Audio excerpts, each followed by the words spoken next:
Hello everyone, we are here to continue reading our story, James and the Giant Peach, and we are on chapter 32. And when full daylight came in at last, they all got to their feet and stretched their poor cramped bodies. And then the centipede, who always seemed to see things first, shouted, "Look, there's land below." "He's right," they cried, running to the edge of the peach and peering over. "Hooray, hooray!" It looks like streets and houses, but how enormous it all is. A vast city glistening in the early morning sunshine lay spread out 3,000 feet below them. At that height, the cars were like little beetles crawling along the streets, and people walking on the pavement looked no larger than tiny little grains of scoot. "But what tremendous tall buildings!" exclaimed the ladybug. "I've never seen anything like them before in England. Which town do you think it is?" "This couldn't possibly be England," said the old green grasshopper. "Then where is it?" asked Miss Spider.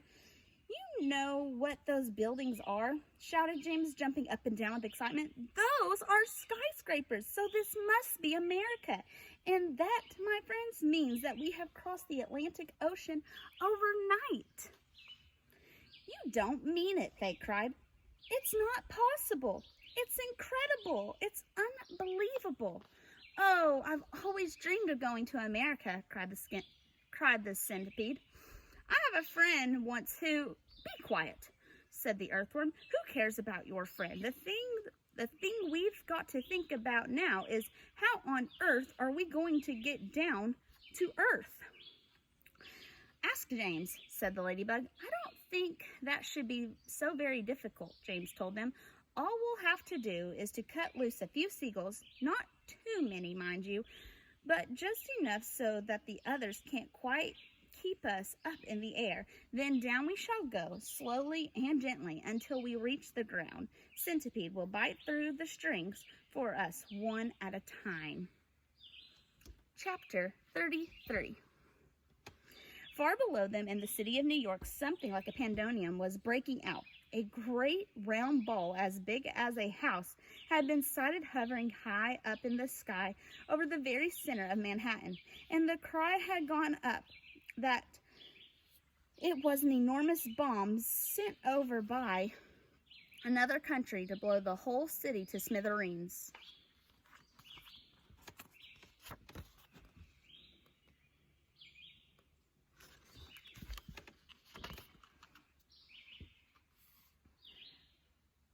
Arid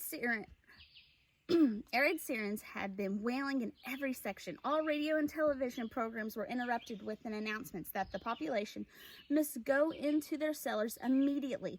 1 million people walking in the streets on their way to work looked up into the sky and saw the monster hovering above them and started running for the nearest subway entrance to take cover.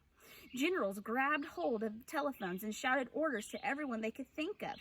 The mayor of New York called up the president of the United States down in Washington, D.C. to ask him for help, and the president, who at that moment was having breakfast in his pajamas, quickly pushed away his half-finished plate of sugar crisps and started pressing buttons right and left to summon his admirals and his generals. And all the way across the vast stretch of America, in all the 50 states, from Alaska to Florida, from Pennsylvania to Hawaii, the alarm was sounded, and the word went out that the biggest bomb in history of the world was hovering over New York City, and that at any moment it might go off. Chapter 34. "Come on, centipede, bite through the first string," James ordered. The centipede took one of the silk strings between his teeth and bit through it. And once again, but not with an angry cloudman dangling from the end of the string this time, a single seagull came away from the rest of the flock and went flying off on its own. "Bite another," James ordered. The centipede bit through another string. "Why aren't we sinking?" "We are sinking." "No, we're not." "Don't forget, the peach is a lot lighter now than when we started out," James told them. "It lost an awful lot of juice when all those hailstones hit it in the night. Cut away 2 more seagulls, centipede." "Ah, that's better. Here we go." Now we really are sinking. Yes, this is perfect. Don't bite any more, Centipede, or we'll sink too fast. Gently does it. Slowly, the great peach began losing height, and the buildings and the streets down below began coming closer and closer. Do you think we'll all get our picture in the paper when we get down? The ladybug asked. My goodness, I've forgotten to polish my boots, the centipede said. Everyone must help me polish my boots before we arrive.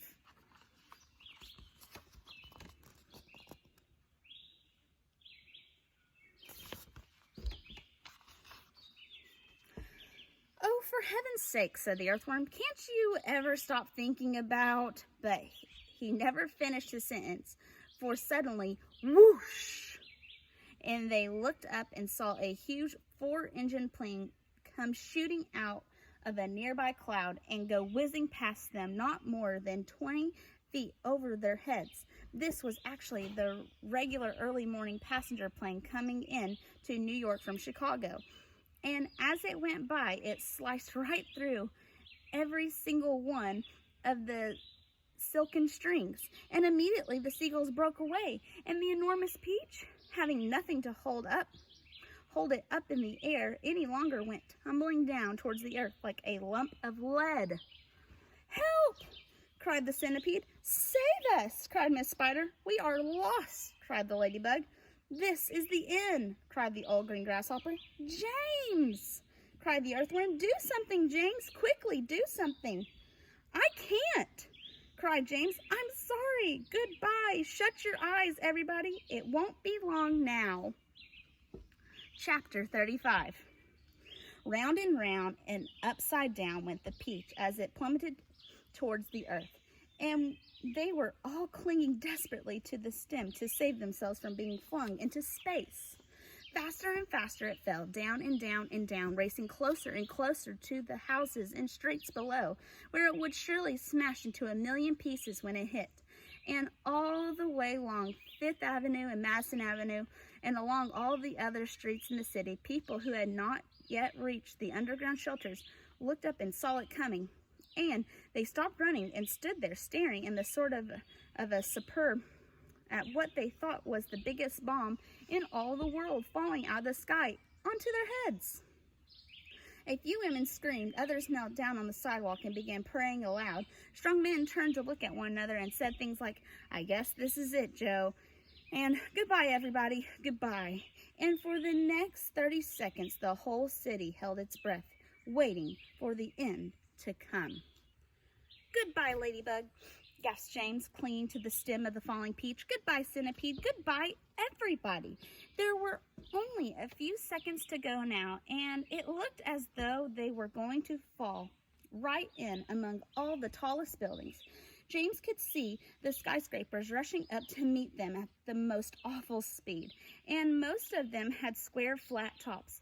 But the very tallest of them all had a top that was tapered off into a long, sharp point, like an enormous silver needle sticking up into the sky. And it was precisely onto the top of this needle that the peach fell. There was a squelch. The needle went in deep, and suddenly there was a giant peach caught and spiked upon the very pinnacle of the Empire State Building.